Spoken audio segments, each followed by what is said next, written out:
Welcome to Planet MicroCap. I'm your host, Robert Kraft, and we're coming to you live at the Windy City Roundup in Chicago 2022. Joining me right now is Nicole Sandford. She's the president and CEO of Aspira Women's Health. It's a publicly traded company. The symbol is AWH. Nicole, thank you for joining me today. How are you doing? I'm doing great. Thanks for the opportunity. Absolutely. It's great to have you on. So we actually interviewed the company before it was known as Aspira, I think when it was previously branded as a different name. So there's a lot of updates to get into. But before we get into all that, for those that don't know the Aspira story or aren't familiar with it, can you give us that quick overview of the company? Sure. So we focus on women's gynecological health. We've started with ovarian cancer as our first disease state focus area. We have an FDA cleared set of tests. We have two tests that are FDA approved for ovarian cancer risk assessment. And we've been in the market with those for several years. It's a blood test. It's used to identify earlier stage ovarian cancer for women that are scheduled to have surgery.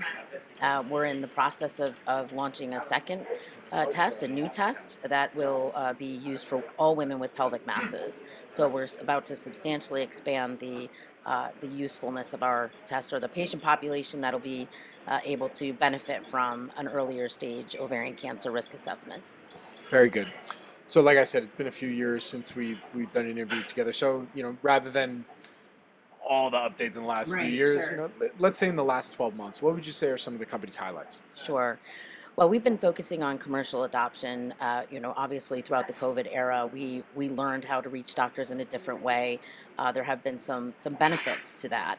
But our number one priority now is to continue to drive adoption by physicians of the currently available tests. And then obviously, as I mentioned, we're about, sometime in the fourth quarter, we'll be launching our OvaWatch test. So that has been a number one priority for the last 12 months, is to prepare for that commercial launch. So what is your test replacing? What was the legacy technology in place that women used to find out whether or not they had cancer or ovarian cancer and whatnot? Yeah, so typically what would happen is a pelvic mass would be identified. Either a woman would be symptomatic or a doctor would find it in a pelvic exam. It's very challenging to find ovarian cancer, which is why it's been so devastating for women. In the earlier stages, it doesn't show up on a blood test because it's contained, the tumor remains contained. You can't biopsy it because once you rupture that tumor, it's no longer contained. And it's very difficult to identify through ultrasound or any other imaging. And happily, most masses are benign.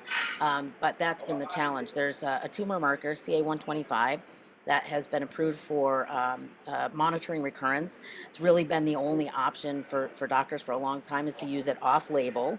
It is not particularly effective, but it's kind of all there has been. And it's even less effective for women of color, which a lot of our research has pointed out. So from a health equity perspective, it's not a great tool for anyone, but it's especially ineffective for women of color.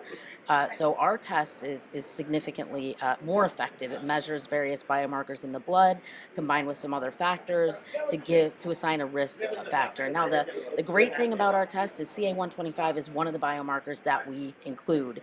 So doctors who are familiar with CA125, comfortable with it, they still get that reported separately on our report. So we're not even asking doctors to, walk away from something that they've used for a long time. We're saying you still get the benefit of that, but in addition, you get the benefit of this much more effective, set of biomarkers which together give you a lot more confidence in the care pathway that you select for your patients. All right, so let's talk a little bit about commercial adoption. What's been some of the feedback from physicians? Why aren't they all resoundingly saying, yes, of course, we need to have this kind of test here? Interestingly enough, they really are. What they're saying is insofar as OVA1 Plus goes, with the very narrow patient population, it's a useful tool. They've been really anxiously awaiting the launch of OvaWatch because they believe it can be an effective tool for the broader patient population. So they have used it. It's just it was approved for a fairly narrow patient population. So, that's why we're excited. The doctors that we talk to are excited about being able to launch the new test. Because how soon, let's say, they give the test. I mean, how much sooner do women get this diagnosis or potential diagnosis than what the legacy ways in which they were Yeah. doing it before. Yeah, it's amazing how much more effective the test is. About we've done some studies that show that our test combined with clinical assessment finds up to 95% of early stage cancers compared to 69% with CA125 with the same clinical assessment protocols.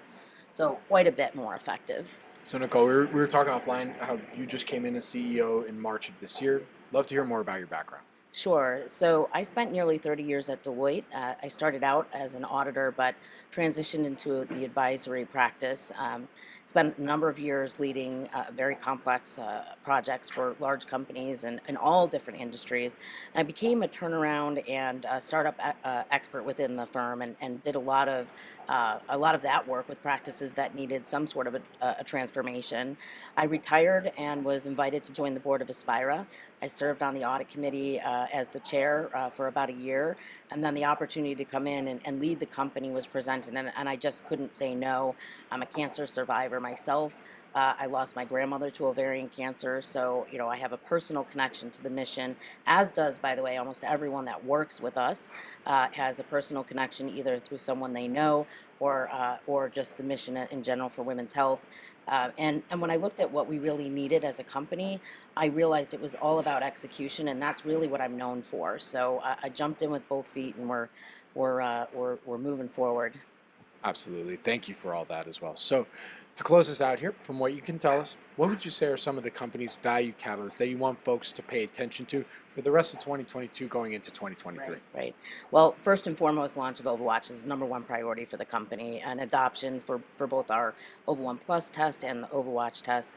We also announced a co-marketing and distribution agreement with BioReference Laboratories. We launched that a few weeks ago.